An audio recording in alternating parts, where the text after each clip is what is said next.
नमस्कार. मूकबधिरांच्या बातमीपत्रात आपल्या सगळ्यांचं स्वागत. मी रेश्मा साळुंखे धामणकर आणि माझ्यासोबत आहेत रजनी कालरा. संसदेत उपराष्ट्रपतींची खिल्ली उडवण्याच्या प्रकाराला सत्ताधारी पक्षाने संविधान, शेतकरी तसंच जातीचा अपमान असल्याचं म्हटलंय. त्यानंतर एनडीए खासदारांनी राज्यसभेत तासभर उभं राहून निषेध दर्शवला. मिमिक्री करणारे टीएमसी खासदार कल्याण बॅनर्जी यांनीही या प्रकरणावर स्पष्टीकरण देत कुणाला दुखावण्याचा हेतू नव्हता, तर मिमिक्री ही एक कला असल्याचं म्हटलं.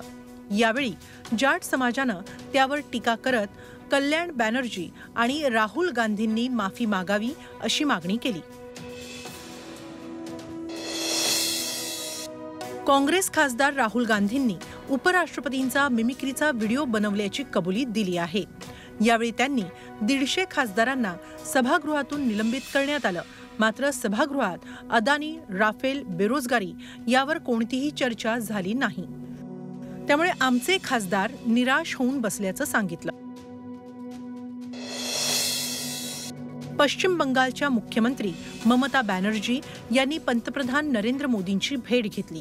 या दरम्यान त्यांनी मोदींना मनरेगा अंतर्गत पश्चिम बंगालची 1.15 लाख कोटी रुपयांची थकबाकी देण्याची विनंती केली. गरिबांचे पैसे रोखणं योग्य नसल्याबाबतची चर्चा झाली आणि याबाबत मोदींनी आश्वासन दिल्याचं सांगितलं. भाजपने 2024 लोकसभा निवडणुकीची तयारी सुरू केली असून जवळजवळ त्याचं नियोजनही झालंय. संसदेचं हिवाळी अधिवेशन संपताच भाजपने लोकसभेची तयारी सुरू केली आहे.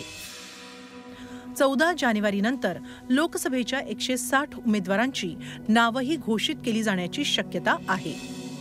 पंतप्रधान मोदी स्वतः निवडणूक प्रचार करणार आहेत.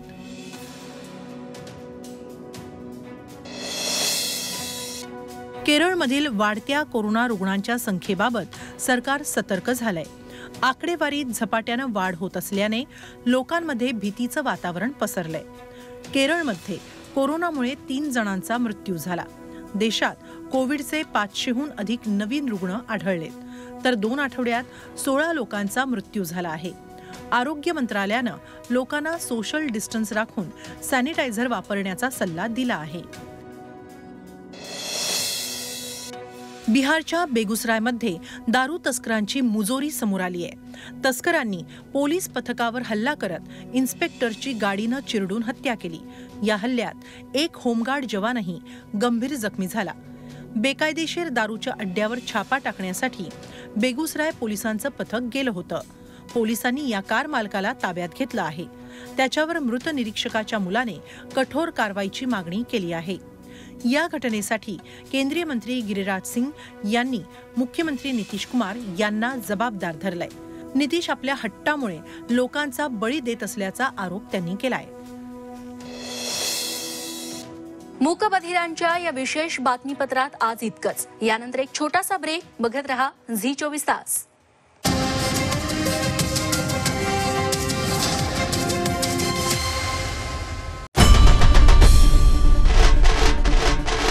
आई भवानीचा गजर म्हणजे झी24 तास.